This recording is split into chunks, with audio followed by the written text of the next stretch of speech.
নির্বাচনী প্রতিশ্রুতি অনুযায়ী সরকার গ্রামীণ উন্নয়নে কাজ করে যাচ্ছে বলে মন্তব্য করেছেন স্থানীয় সরকার মন্ত্রী ও বিএনপি মহাসচিব মির্জা ফখরুল ইসলাম আলমগীর।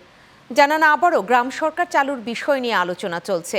সকালে রাজধানীর ওসমানী স্মৃতি মিলনায়তনে জাতীয় পল্লী উন্নয়ন দিবসের অনুষ্ঠানে এসব কথা বলেন মন্ত্রী।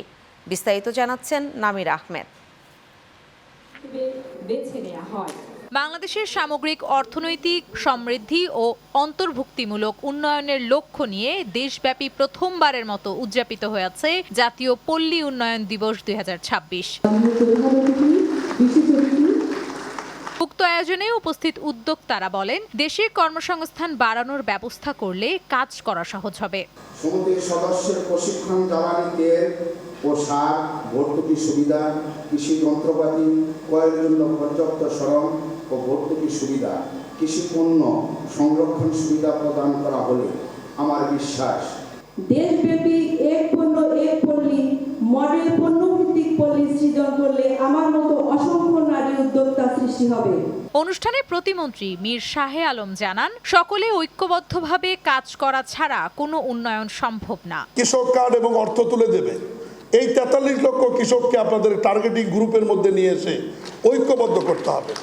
আপনাদের আলাদাভাবে লোক খুঁজবার দরকার নেই, লোক সরকারই আপনাদেরকে তৈরি করে দিচ্ছে ফ্যামিলি কার্ড, কৃষক কার্ডের মাধ্যমে।